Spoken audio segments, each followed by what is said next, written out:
হৰিত হৰণ লৈ আজি তুজ হৰিৰ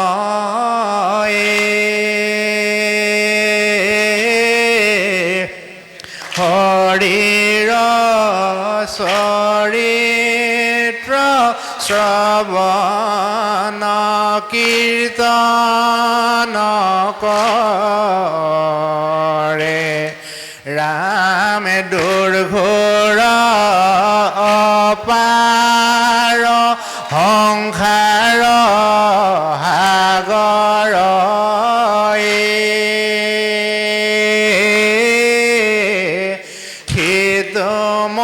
মহাজনে অতি মহাসুখেতৰে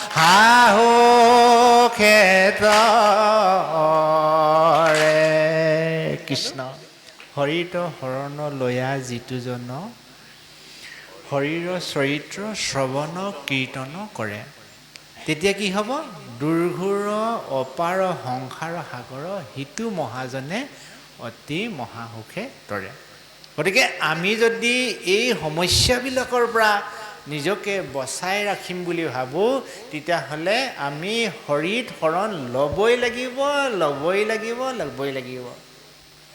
সেইকাৰণে আমাৰ আই বাপসকলে গায় ও মন ভাই হৰিত হৰণ ললানে নাই হৰিত হৰণ লোৱা যদি নাই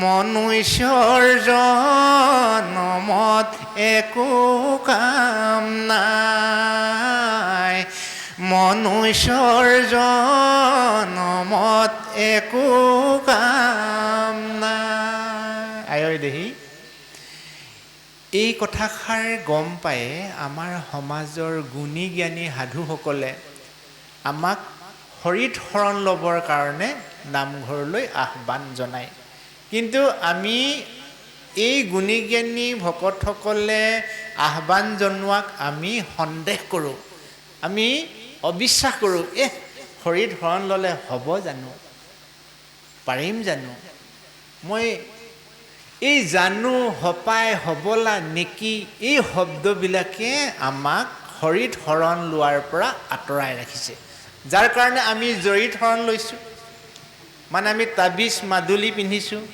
নহয়নে বাৰু পৰম ব্ৰহ্ম ভগৱন্ত ৰাম নামে হাৰ ৰাম নামে কৰি আছে জগতক উদ্ধাৰ মই বাৰু জগতৰ বাহিৰৰ বস্তু নেকি মই বাৰু জগতৰ বাহিৰত আছোঁ নেকি গোটেই জগতখনকে যেতিয়া ৰাম নামে উদ্ধাৰ কৰিছে মোক কিয় ৰাম নামে উদ্ধাৰ নকৰিব এই দৃঢ়মনা মনটো আমাৰ মাজত নাই যাৰ কাৰণে আজি সমাজখন বিশৃংখল হৈ গৈছে গুৰুজনাই সমগ্ৰ মানৱ জাতিৰ কাৰণেই এখন হৰিনাম ধৰ্ম প্ৰচাৰ কৰিছিলে কিন্তু গুৰুজনাৰ মহাপ্ৰয়াণৰ পিছত তেওঁ প্ৰচাৰ কৰা ধৰ্মবিলাক ভাগ ভাগ কৰিলে আমাৰ মাজতেই কিমানটা খেল আছে আমাৰ মাজত বুজাবুজিৰ অভাৱ মোৰটোহে হ'ব লাগিব মূৰ্খাহে হয় মই কোৱাটোহে সত্য বিশ্বব্ৰহ্মাণ্ডত বোলে আলোচনাৰ মাজেৰে সকলো সমস্যাই সমাধান কৰিব পাৰি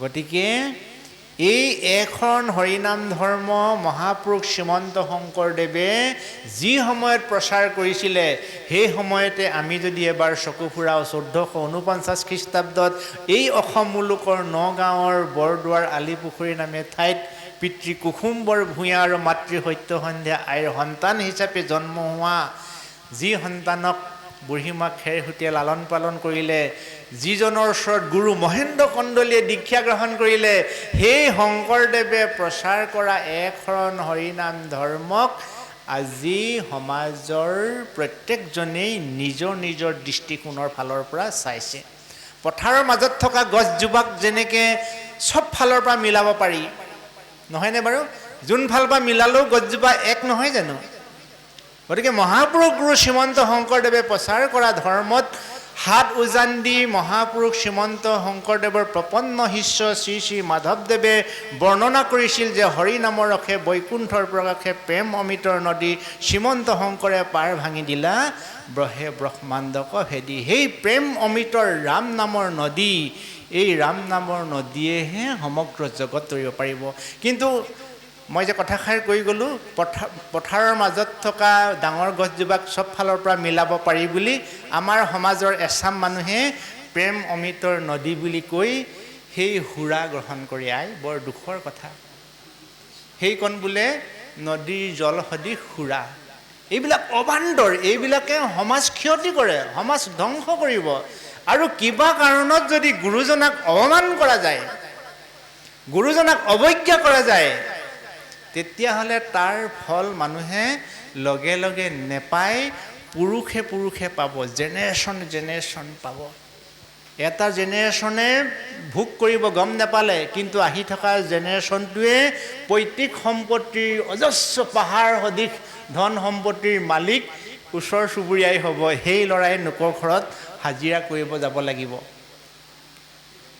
বৰ ডাঙৰ কথা। কোনে হাজিৰা কৰিব যাব লাগিব? যি পৈতৃক সম্পত্তিৰ পাহাৰ সদৃশ আছে, সেই পৈতৃক সম্পত্তিৰ মালিক এইসকলে গুৰুজনাৰ বাণীক অৱমাননা কৰাৰ কাৰণে তেওঁলোকৰ প্ৰয়াণৰ পিছত তেওঁলোকৰ আহি থকা জেনেৰেশ্যনে এই ভোগ নকৰি আনৰ ঘৰত হাজিৰা কৰিব লাগিব। তাৰ উদাহৰণ ধৰ্মগ্ৰন্থত আছে। গতিকে জুইৰ লগত খেলা কৰা, সাধুৰ সংগত ঈশ্বৰৰ কথাক অৱজ্ঞা কৰা একেই কথা। গতিকে ঈশ্বৰৰ বাণী পাষাণৰ ৰেখা, বৰ ধৈৰ্য স্থিৰ কাৰণে। ঈশ্বৰৰ কথা যেতিয়াই তেতিয়াই মানুহক শুনিবলৈ নাই কোৱা। মনটো তোমাৰ উগুল থুগুল লাগি আছে, তুমি স্থিৰ কৰি লোৱা। শুনা সভাসদ জন হুয়ায়ে কমন, হৰিগুণ নাম কৰা শ্ৰৱণ কীৰ্তন। তুমি এক মন কৰি ল'ব পাৰিলেহে ঈশ্বৰৰ কথাত শুনিবা দেই। কাৰণ কৃষ্ণ নাম বিনে নাহি আনন্দৰ স্থান, পৰম মধুৰ ৰস জানি কৰা পান। এই আনন্দৰ ৰসটো ক'ত ওলায়?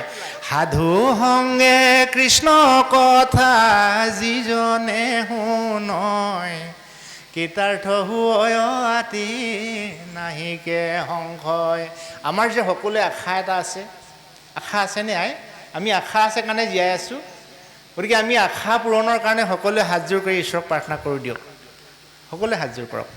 আমাৰ কি আশা আছে আমি এতিয়া গাই দিম, আপোনালোকৰ লগত মিলে নিমিলে চাইবচোন। আমাৰ সাধুসকলৰ আশা এনেকুৱা হ'ব লাগে। গাই যাব দেই। নমো নমো কৃষ্ণ মোৰ পুৰা মনস্কাম, কৰ্ণে মুখে বিচ্ছেদন শকত জনাম, ৰাতুল চৰণ দুই হৃদয়েৰ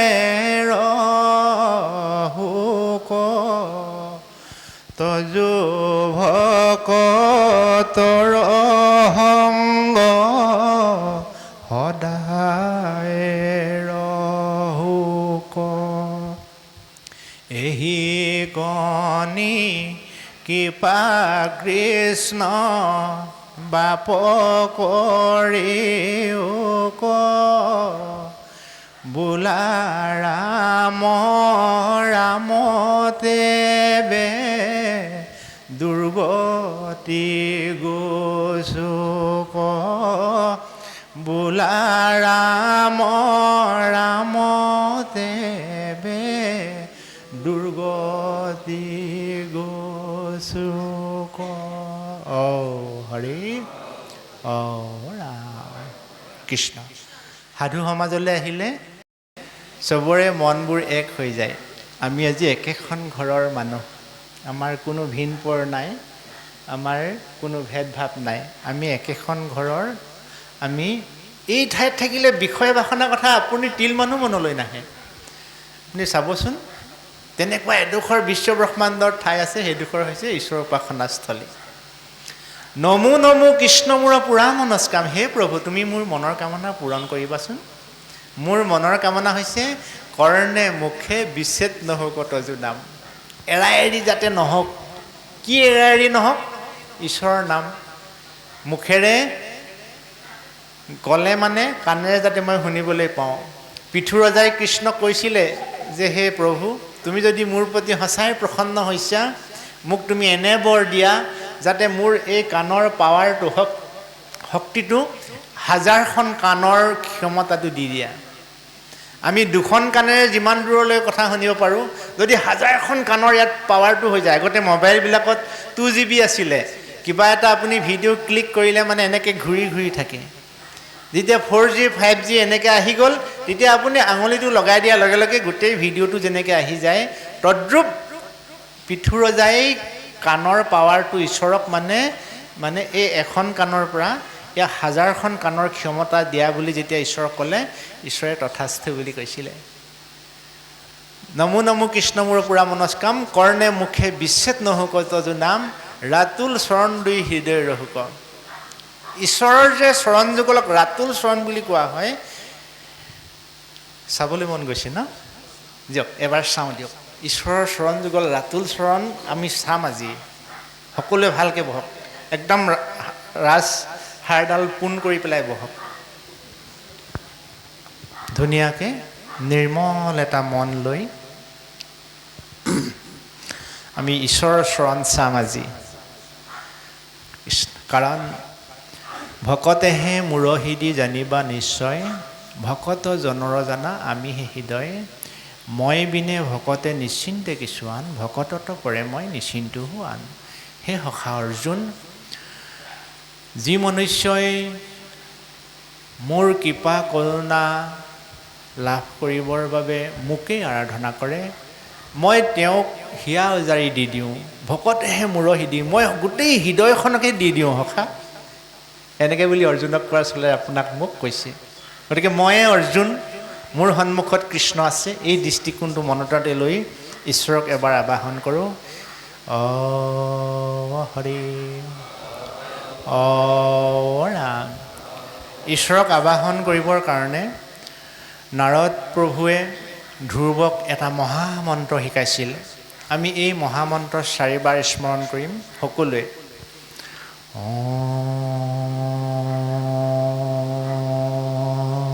নমো ভগৱতে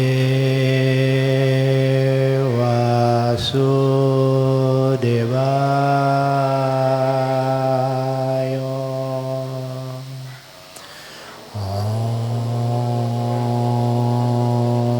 নমো ভগৱতে বাসুদেৱায়।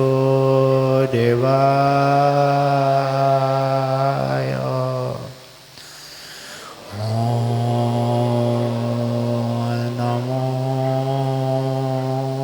ভগৱতে বাসুদেৱায়।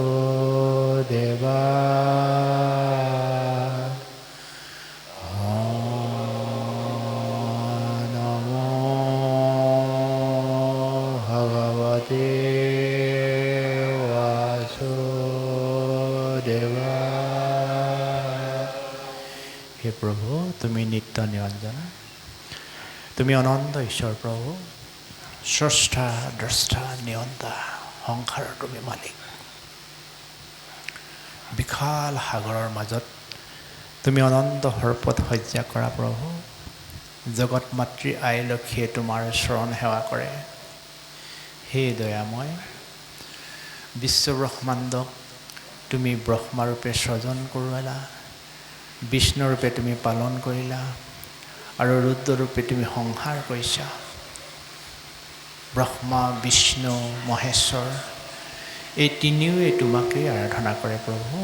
তুমি সংসাৰৰ মালিক, তুমি সংসাৰৰ ঈশ্বৰ। বিশ্বব্ৰহ্মাণ্ড পালনৰ হেতুকে তুমি বিষ্ণুৰূপে যেতিয়া এই সংসাৰত বিৰাজমান হৈ থাকা, সুন্দৰ পদ্মফুলত তুমি যেতিয়া অধিষ্ঠিত হোৱা প্ৰভু, চাৰিওফালে অপূৰ্ব জ্যোতিষ্মান তোমাৰ দেহা, ৰঙা চৰণ, ৰাতুল চৰণ, অৰুণ চৰণ, শ্ৰীচৰণ, অভয় চৰণ, ধ্বজ বজ জব পংক শংকুশ, পঞ্চপ্ৰবৃত্ত চিহ্ন, নখত নখচন্দ, আঙুলিত আঙুঠি, চৰণৰ পানীৰ কাঠিৰ তলত দুধাৰী নুপুৰৰ ৰুণু জুনু শব্দত বিশ্বব্ৰহ্মাণ্ড জাগৃত, উৎফুল্লিত, আনন্দিত হয় প্ৰভু। এনেহেন শ্যামবৰণীয়া চৰণযুগলত শিৰ থৈ ভক্তিৰ অঞ্জলি যাচিছোঁ। জয় জয় জয় কৃষ্ণ কৃপাময়, ভজিলো তোমাৰ পাৱে, তোমাৰ চৰণ পংকজত মন, মজুক মূৰ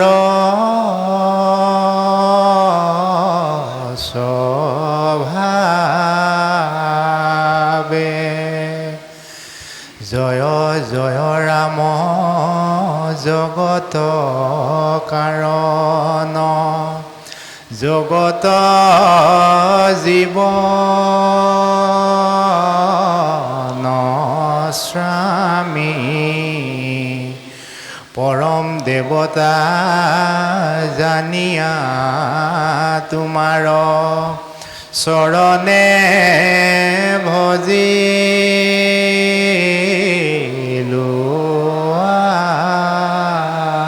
আমি।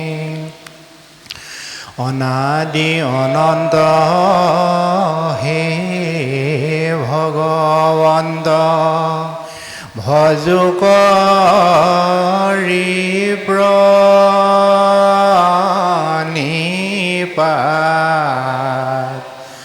মুকুতি ৰখকো তেজী মহাজনে, শৰণ লয়ে তোমাত, মুকুতি ৰখকো তেজী মহাজনে, শৰণ লয়ে তোমাত। ঔ হৰি ঔ ৰাধা কৃষ্ণ কৃষ্ণ। এই যে প্ৰভু ভগৱন্তৰ যি দিব্য ৰূপ, এই দিব্য ৰূপ এই ভূলোকৰ মনুষ্যই যদি আৰাধনা কৰে, যদি আবাহন কৰে, তেতিয়া কি হয় বুলি আমাৰ মাজত ধৰ্মশাস্ত্ৰই কৈছে। এবাৰ মন কৰিব। একান্ত ভকত হবে নিৰ্গুণ কৃষ্ণৰ গুণ, গাৱে সদা বখিয়া যথাত, বৈকুণ্ঠকো পৰিহৰি যোগীৰো হৃদয় এৰি, থাকা হৰি সাক্ষাতে তথাত, বৈকুণ্ঠকো পৰিহৰি যোগীৰো হৃদয় এৰি, থাকা হৰি সাক্ষাতে তথাত।